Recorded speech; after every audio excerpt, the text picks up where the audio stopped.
The Book of Joshua. Joshua chapter 1. After the death of Moses, the servant of the Lord said to Joshua, son of Nun, Moses' assistant, Moses, my servant, is dead. Now then, you and all these people, get ready to cross the river Jordan into the land I am about to give to them, to the Israelites. I will give you every place where you set your foot, as I promised Moses. Your territory will extend from the desert to Lebanon, and from the great river, the Euphrates, all the Hittite country, to the Mediterranean Sea in the west. No one will be able to stand against you all the days of your life. As I was with Moses, so I will be with you. I will never leave you nor forsake you. Be strong and courageous, because you will lead these people to inherit the land I swore to their ancestors to give them. Be strong and very courageous. Be careful to obey all the law my servant Moses gave you. Do not turn from it to the right or to the left, that you may be successful wherever you go. Keep this book of the law always on your lips.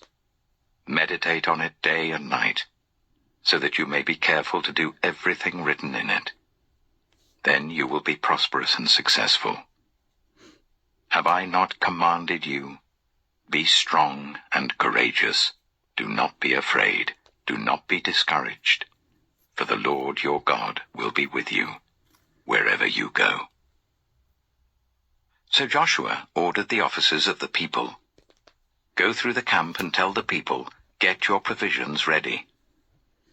3 days from now you will cross the Jordan here to go in and take possession of the land the Lord your God is giving you for your own. But to the Reubenites, the Gadites, and the half-tribe of Manasseh, Joshua said, remember the command that Moses the servant of the Lord gave you after he said, the Lord your God will give you rest by giving you this land. Your wives, your children, and your livestock may stay in the land that Moses gave you east of the Jordan, but all your fighting men, ready for battle, must cross over ahead of your fellow Israelites. You are to help them until the Lord gives them rest, as he has done for you, and until they, too, have taken possession of the land that the Lord your God is giving them. After that, you may go back and occupy your own land, which Moses, the servant of the Lord, gave you east of the Jordan, towards the sunrise. Then they answered Joshua, whatever you have commanded us we will do, and wherever you send us we will go. Just as we fully obeyed Moses, so we will obey you. Only may the Lord your God be with you, as he was with Moses. Whoever rebels against your word and does not obey it, whatever you may command them will be put to death. Only be strong and courageous. Joshua chapter 2. Then Joshua son of Nun secretly sent 2 spies from Shittim. Go, look over the land, he said, especially Jericho. So they went and entered the house of a prostitute named Rahab, and stayed there. The king of Jericho was told, look, some of the Israelites have come here tonight to spy out the land.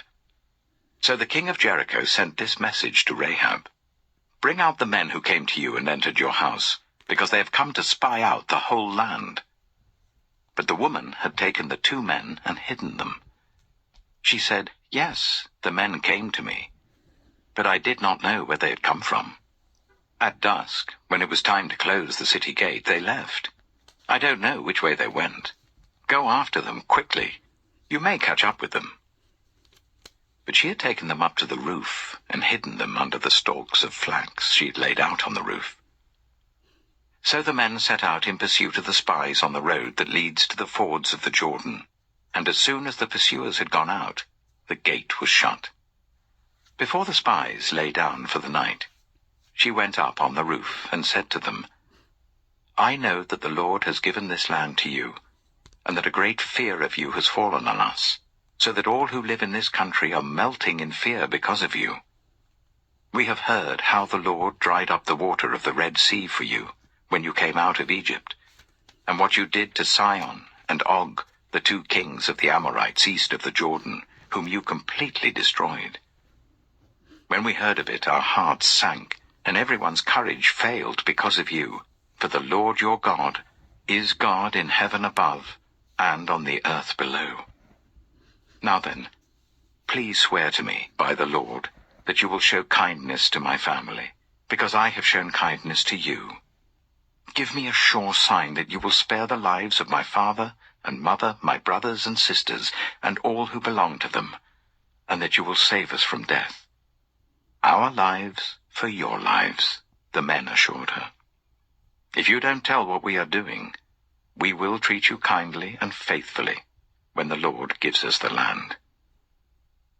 So she let them down by a rope through the window, for the house she lived in was part of the city wall. She said to them, "Go to the hills so that the pursuers will not find you. Hide yourselves there for 3 days until they return, and then go on your way."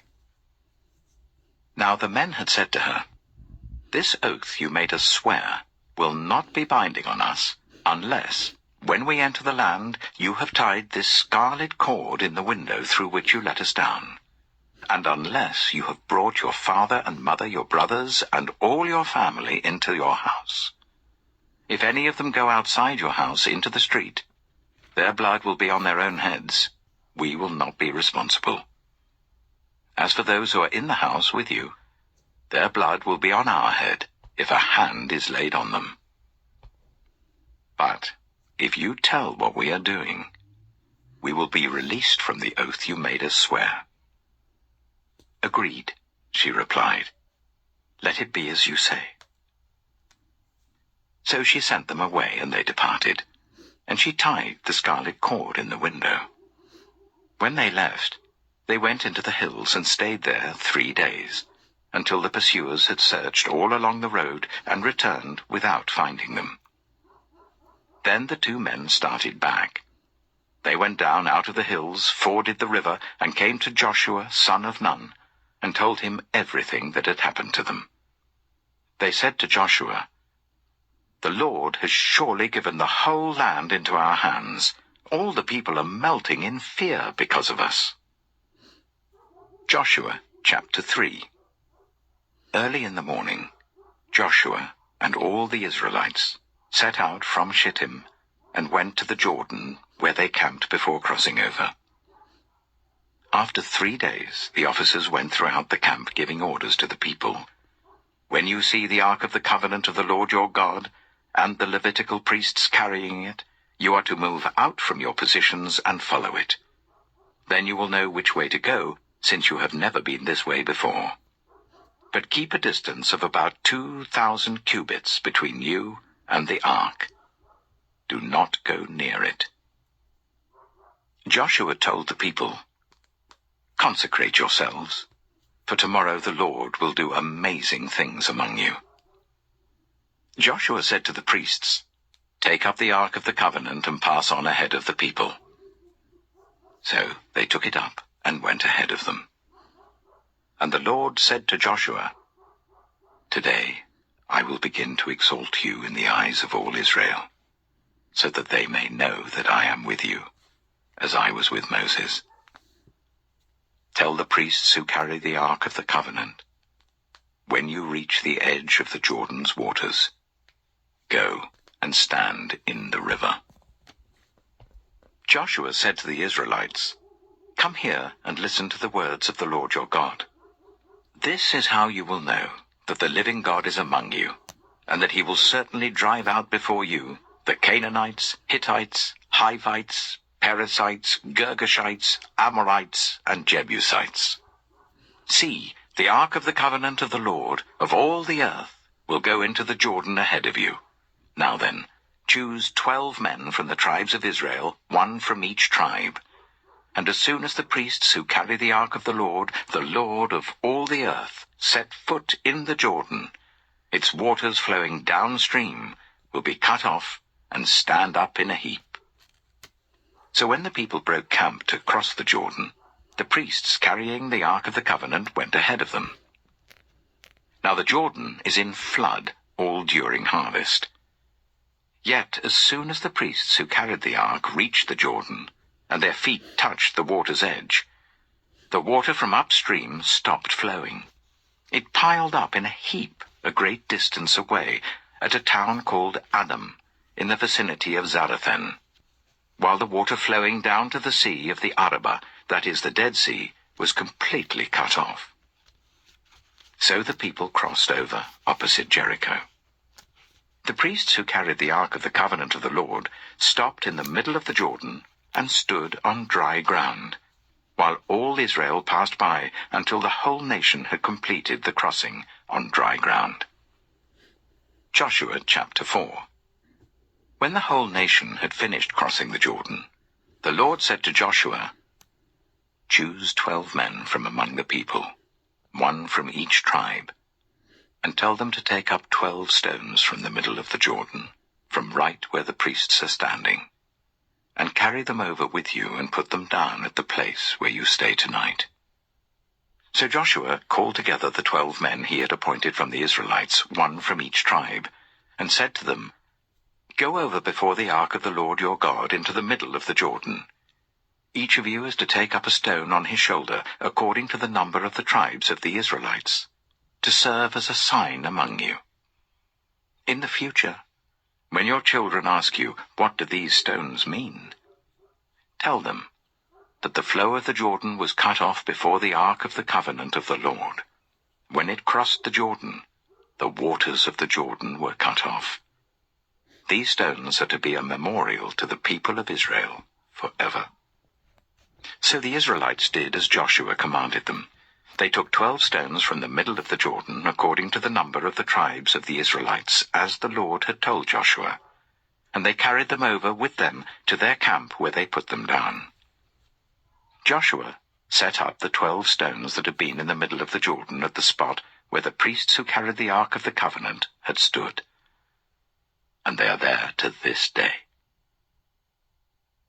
Now the priests who carried the ark remained standing in the middle of the Jordan until everything the Lord had commanded Joshua was done by the people, just as Moses had directed Joshua.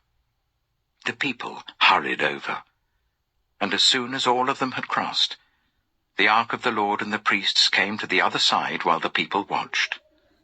The men of Reuben, Gad, and the half-tribe of Manasseh crossed over, ready for battle, in front of the Israelites, as Moses had directed them. About 40,000 armed for battle crossed over before the Lord to the plains of Jericho for war. That day the Lord exalted Joshua in the sight of all Israel, and they stood in awe of him all the days of his life, just as they had stood in awe of Moses. Then the Lord said to Joshua, "Command the priests carrying the Ark of the Covenant law to come up out of the Jordan." So Joshua commanded the priests, "Come up out of the Jordan." And the priests came up out of the river carrying the Ark of the Covenant of the Lord. No sooner had they set their feet on the dry ground than the waters of the Jordan returned to their place and ran in flood as before. On the 10th day of the first month, the people went up from the Jordan and camped to Gilgal on the eastern border of Jericho. And Joshua set up at Gilgal the 12 stones they had taken out of the Jordan.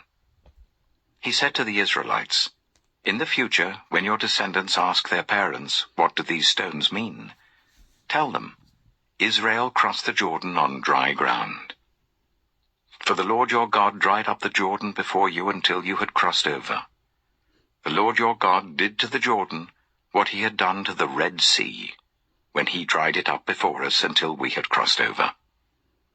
He did this so that all the peoples of the earth might know that the hand of the Lord is powerful, and so that you might always fear the Lord your God."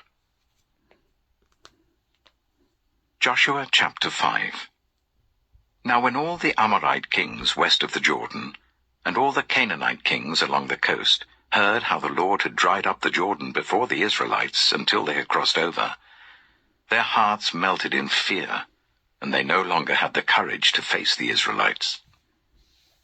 At that time, the Lord said to Joshua, "Make flint knives and circumcise the Israelites again." So Joshua made flint knives and circumcised the Israelites at Gibeath-Haaraloth.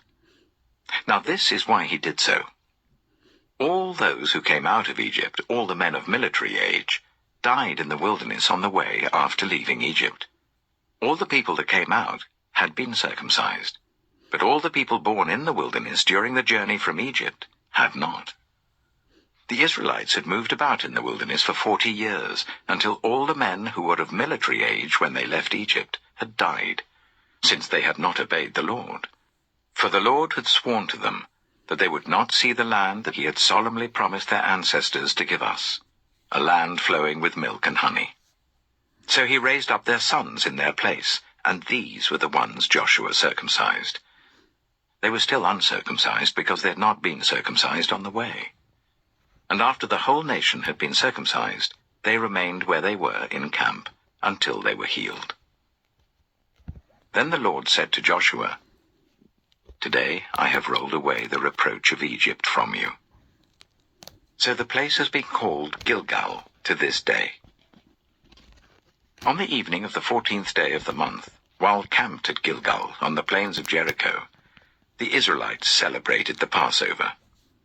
The day after the Passover, that very day, they ate some of the produce of the land, unleavened bread and roasted grain. The manna stopped the day after they ate this food from the land. There was no longer any manna for the Israelites, but that year they ate the produce of Canaan. Now when Joshua was near Jericho, he looked up and saw a man standing in front of him with a drawn sword in his hand. Joshua went up to him and asked, "Are you for us or for our enemies?" "Neither," he replied. "But as commander of the army of the Lord, I have now come."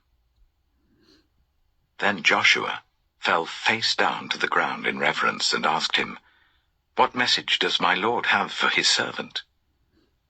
The commander of the Lord's army replied, "Take off your sandals, for the place where you are standing is holy." And Joshua did so. Joshua chapter 6. Now the gates of Jericho were securely barred because of the Israelites.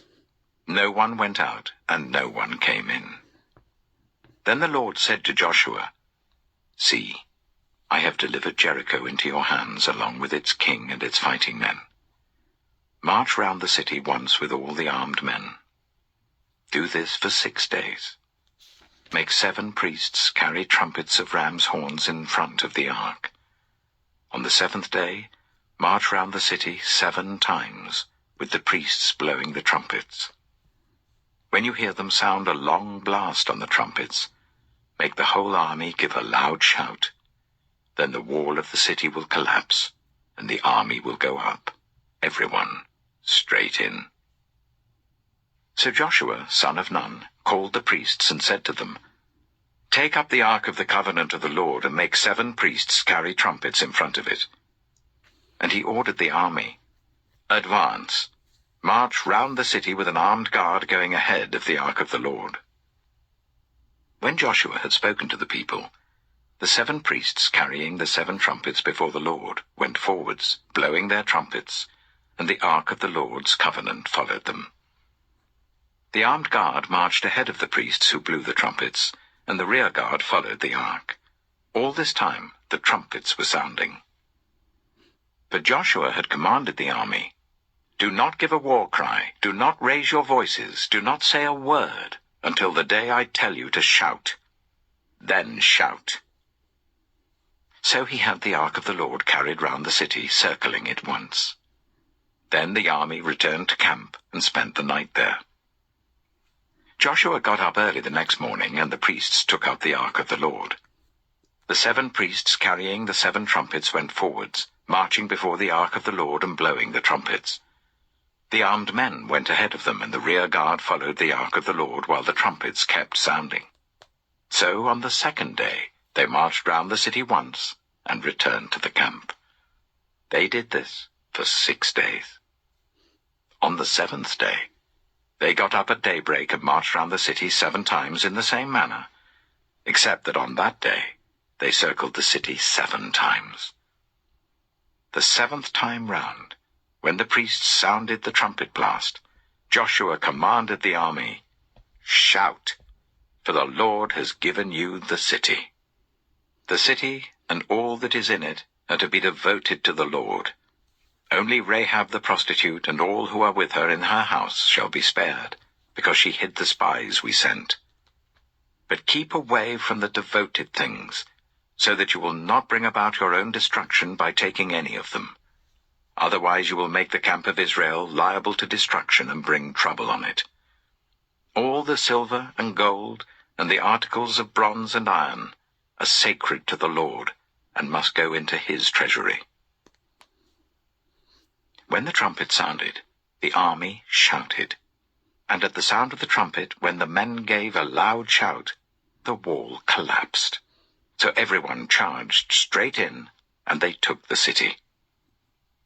They devoted the city to the Lord, and destroyed with the sword every living thing in it, men and women, young and old, cattle, sheep, and donkeys. Joshua said to the 2 men who had spied out the land, "Go into the prostitute's house and bring her out, and all who belong to her, in accordance with your oath to her." So the young men who had done the spying went in and brought out Rahab, her father and mother, her brothers and sisters, and all who belonged to her. They brought out her entire family and put them in a place outside the camp of Israel. Then they burned the whole city and everything in it. But they put the silver and gold and the articles of bronze and iron into the treasury of the Lord's house. But Joshua spared Rahab the prostitute, with her family and all who belonged to her, because she hid the men Joshua had sent as spies to Jericho. And she lives among the Israelites to this day.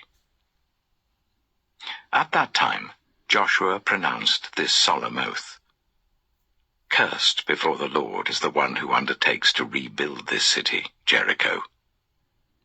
At the cost of his firstborn son, he will lay its foundations. At the cost of his youngest, he will set up its gates." So the Lord was with Joshua, and his fame spread throughout the land. Joshua chapter 7. But the Israelites were unfaithful in regard to the devoted things. Achan, son of Carmi, the son of Zimri, the son of Zerah, of the tribe of Judah, took some of them. So the Lord's anger burned against Israel. Now Joshua sent men from Jericho to Ai, which is near Beth-aven, to the east of Bethel, and told them, "Go up and spy out the region." So the men went up and spied out Ai. When they returned to Joshua, they said, "Not all the army will have to go up against Ai. Send 2,000 or 3,000 men to take it, and do not weary the whole army, for only a few people live there." So about 3,000 went up. But they were routed by the men of Ai, who killed about 36 of them. They chased the Israelites from the city gate as far as the stone quarries, and struck them down on the slopes. At this, the hearts of the people melted in fear and became like water. Then Joshua tore his clothes and fell face down to the ground before the ark of the Lord, remaining there till evening. The elders of Israel did the same and sprinkled dust on their heads. And Joshua said, "Alas, sovereign Lord, why did you ever bring this people across the Jordan to deliver us into the hands of the Amorites to destroy us? If only we had been content to stay on the other side of the Jordan. Pardon your servant, Lord. What can I say now that Israel has been routed by its enemies? The Canaanites and the other people of the country will hear about this, and they will surround us and wipe out our name from the earth. What then will you do for your own great name?" The Lord said to Joshua, "Stand up. What are you doing down on your face? Israel has sinned. They have violated my covenant which I commanded them to keep. They have taken some of the devoted things. They have stolen, they have lied, they have put them with their own possessions. That is why the Israelites cannot stand against their enemies. They turn their backs and run, because they have been made liable to destruction. I will not be with you any more, unless you destroy whatever among you is devoted to destruction. Go, consecrate the people. Tell them, consecrate yourselves in preparation for tomorrow.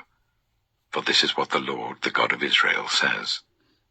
There are devoted things among you, Israel.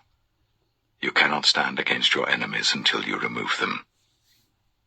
In the morning, present yourselves tribe by tribe. The tribe that the Lord chooses shall come forward, clan by clan. The clan that the Lord chooses shall come forward, family by family. And the family that the Lord chooses shall come forward, man by man. Whoever is caught with the devoted things shall be destroyed by fire, along with all that belongs to him. He has violated the covenant of the Lord, and has done an outrageous thing in Israel. Early the next morning Joshua made Israel come forward by tribes, and Judah was chosen. The clans of Judah came forward, and the Zerahite were chosen. He made the clan of the Zerahite come forward by families, and Zimri was chosen. Joshua made his family come forward man by man, and Achan, son of Carmi, the son of Zimri, the son of Zerah, of the tribe of Judah, was chosen. Then Joshua said to Achan, My son, give glory to the Lord, the God of Israel, and honor him. Tell me what you have done. Do not hide it from me. Achan replied, It is true. I have sinned against the Lord, the God of Israel. This is what I have done. When I saw in the plunder a beautiful robe from Babylonia, 200 shekels of silver and a bar of gold weighing 50 shekels, I coveted them and took them. They are hidden in the ground inside my tent with the silver underneath. So Joshua sent messengers, and they ran to the tent, and there it was, hidden in his tent with the silver underneath. They took the things from the tent, brought them to Joshua, and all the Israelites, and spread them out before the Lord. Then Joshua, together with all Israel, took Achan, son of Zerah, the silver, the robe, the gold bar, his sons and daughters, his cattle, donkeys and sheep, his tent, and all that he had, to the valley of Achor. Joshua said, Why have you brought this trouble on us? The Lord will bring trouble on you today. Then all Israel stoned him, and after they had stoned the rest, they burned them. Over Achan they heaped up a large pile of rocks, which remains to this day. Then the Lord turned from his fierce anger. Therefore that place has been called the Valley of Achor ever since. Joshua chapter 8. Then the Lord said to Joshua, Do not be afraid, do not be discouraged. Take the whole army with you and go up and attack Ai. For I have delivered into your hands the king of Ai, his people, his city, and his land. You shall do to Ai and its king as you did to Jericho and its king, except that you may carry off their plunder and livestock for yourselves. Set an ambush behind the city. So Joshua and the whole army moved out to attack Ai. He chose 30,000 of his best fighting men and sent them out at night, with these orders. Listen carefully. You are to set an ambush behind the city. Don't go very far from it. All of you be on the alert. I and all those with me will advance on the city, and when the men come out against us, as they did before, we will flee from them. They will pursue us until we have lured them away from the city, for they will say, They are running away from us as they did before. So when we flee from them, you are to rise up from ambush and take the city. The Lord your God will give it into your hand. When you have taken the city, set it on fire. Do what the Lord has commanded. See to it.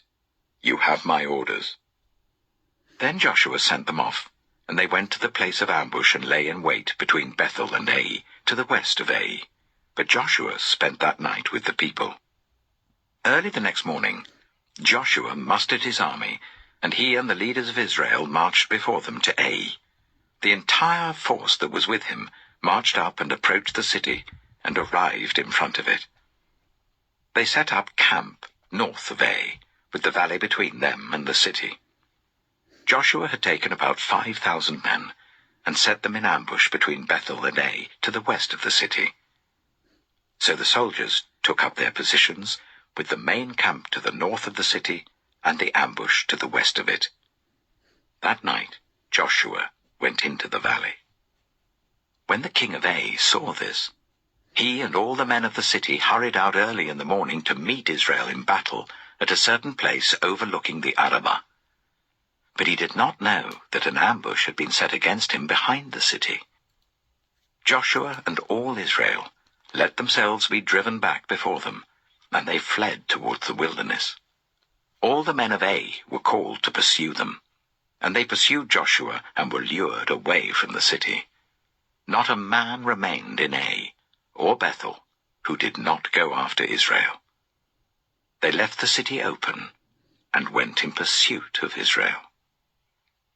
Then the Lord said to Joshua, "Hold out towards Ai the javelin that is in your hand, for into your hand I will deliver the city." So Joshua held out towards the city the javelin that was in his hand. As soon as he did this, the men in the ambush rose quickly from their position and rushed forward. They entered the city and captured it and quickly set it on fire.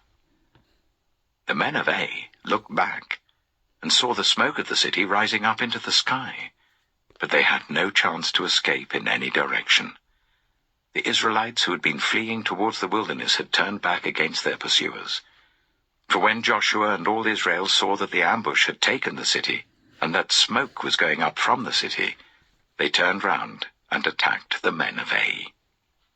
Those in the ambush also came out of the city against them, so that they were caught in the middle with Israelites on both sides. Israel cut them down, leaving them neither survivors nor fugitives. But they took the king of Ai alive and brought him to Joshua. When Israel had finished killing all the men of Ai in the fields and in the wilderness where they had chased them, and when every one of them had been put to the sword, all the Israelites returned to Ai and killed those who were in it. 12,000 men and women fell that day, all the people of Ai. For Joshua did not draw back the hand that held out his javelin until he had destroyed all who lived in Ai. But Israel did carry off for themselves the livestock and plunder of this city, as the Lord had instructed Joshua. So Joshua burned Ai, and made it a permanent heap of ruins, a desolate place to this day. He impaled the body of the king of Ai on a pole, and left it there until evening. At sunset, Joshua ordered them to take the body from the pole and throw it down at the entrance of the city gate. And they raised a large pile of rocks over it, which remains to this day. Then Joshua built on Mount Ebal an altar to the Lord, the God of Israel, as Moses the servant of the Lord had commanded the Israelites. He built it according to what is written in the book of the law of Moses, an altar of uncut stones, on which no iron tool had been used. On it they offered to the Lord burnt offerings and sacrificed fellowship offerings. There, in the presence of the Israelites, Joshua wrote on stones a copy of the law of Moses. All the Israelites, with their elders, officials, and judges, were standing on both sides of the Ark of the Covenant of the Lord, facing the Levitical priests who carried it. Both the foreigners living among them and the native-born were there. Half of the people stood in front of Mount Gerizim, and half of them in front of Mount Ebal, as Moses the servant of the Lord had formerly commanded, when he gave instructions to bless the people of Israel. Afterwards Joshua read all the words of the law, the blessings and the curses, just as it is written in the book of the law. There was not a word of all that Moses had commanded that Joshua did not read to the whole assembly of Israel, including the women and children and the foreigners who lived among them. Joshua chapter 9.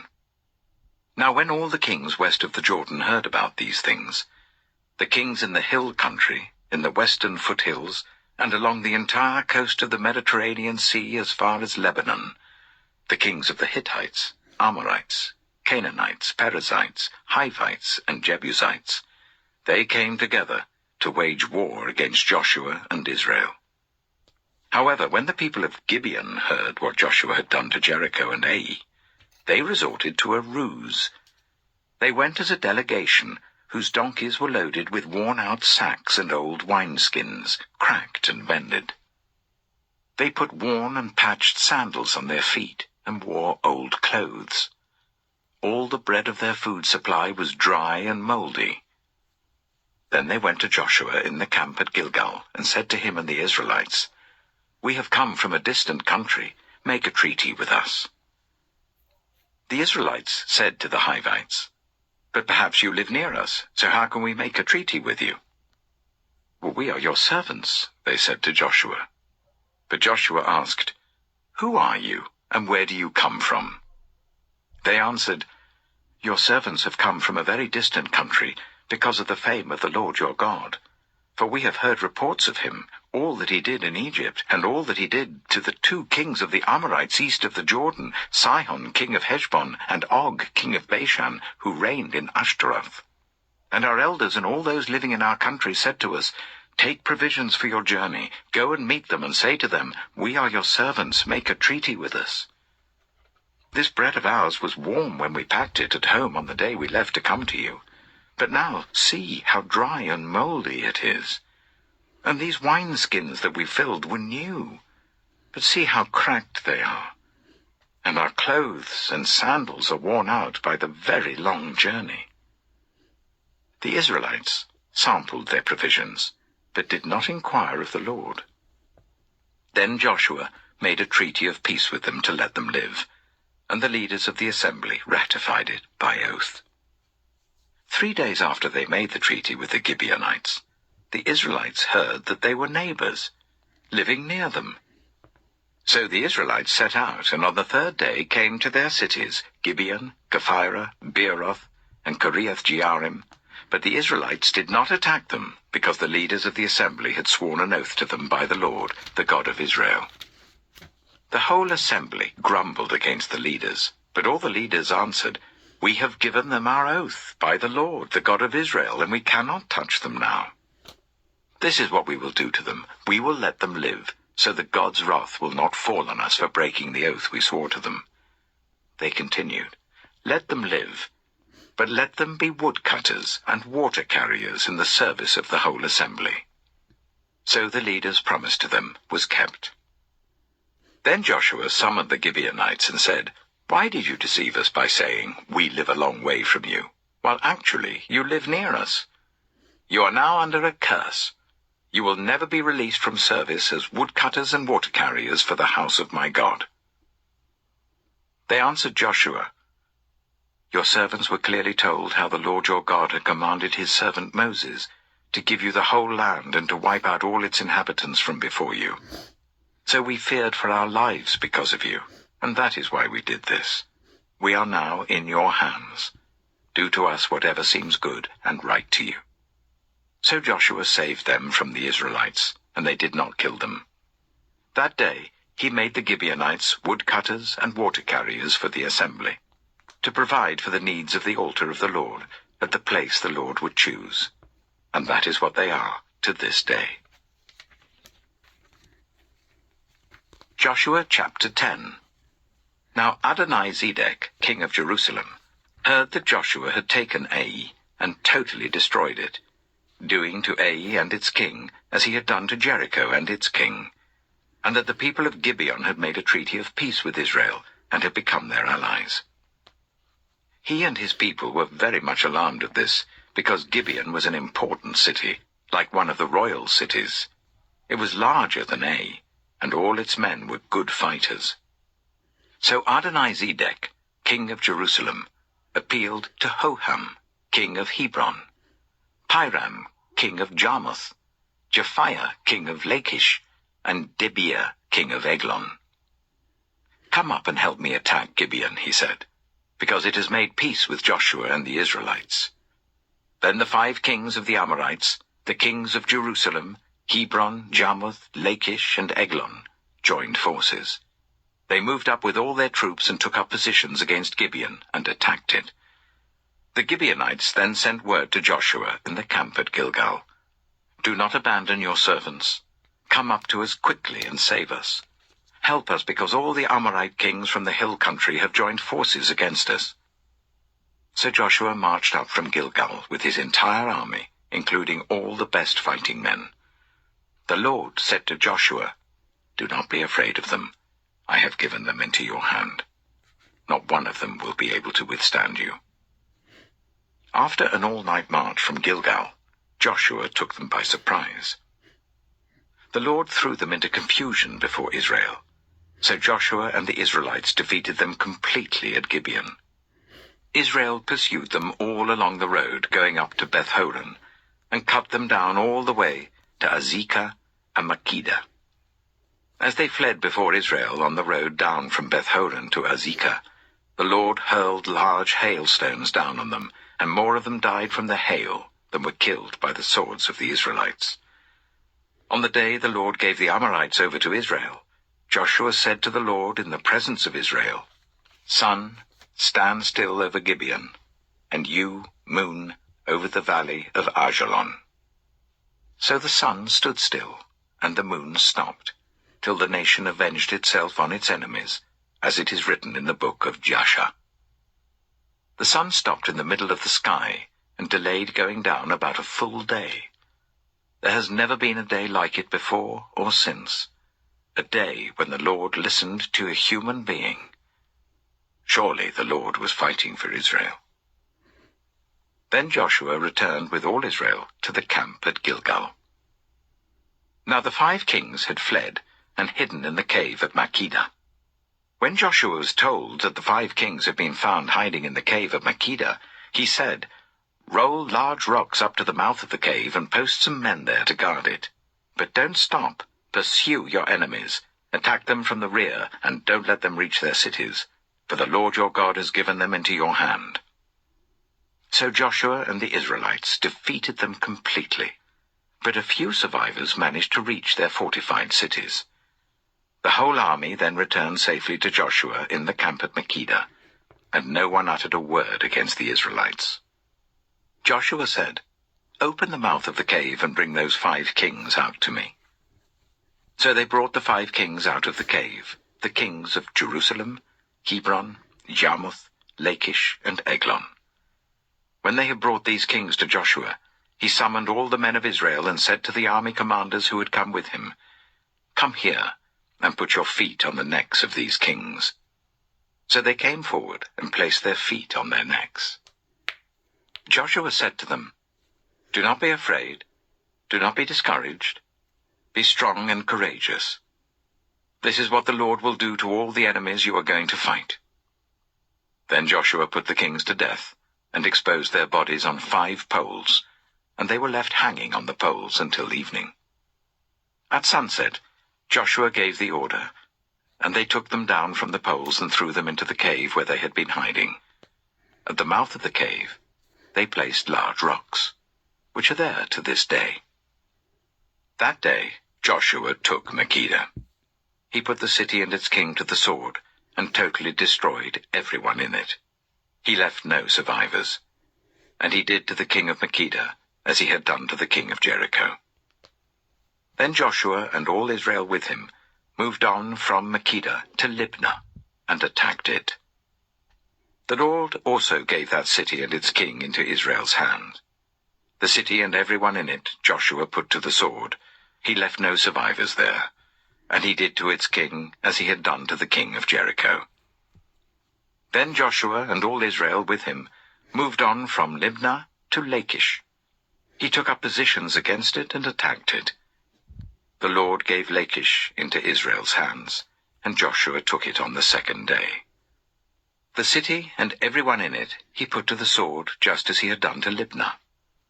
Meanwhile, Horam, king of Gezer, had come up to help Lachish, but Joshua defeated him and his army, until no survivors were left. Then Joshua and all Israel with him moved on from Lachish to Eglon. They took up positions against it and attacked it. They captured it that same day and put it to the sword and totally destroyed everyone in it, just as they had done to Lachish. Then Joshua and all Israel with him went up from Eglon to Hebron and attacked it. They took the city and put it to the sword together with its king, its villages, and everyone in it. They left no survivors. Just as at Eglon, they totally destroyed it and everyone in it. Then Joshua and all Israel with him turned round and attacked Debir. They took the city, its king, and its villages, and put them to the sword. Everyone in it they totally destroyed. They left no survivors. They did to Debir and its king as they had done to Libnah and its king, and to Hebron. So Joshua subdued the whole region, including the hill country, the Negev, the western foothills, and the mountain slopes, together with all their kings. He left no survivors. He totally destroyed all who breathed, just as the Lord, the God of Israel, had commanded. Joshua subdued them from Kadesh Barnea to Gaza, and from the whole region of Goshen to Gibeon. All these kings and their lands Joshua conquered in one campaign, because the Lord, the God of Israel, fought for Israel. Then Joshua returned with all Israel to the camp at Gilgal. Joshua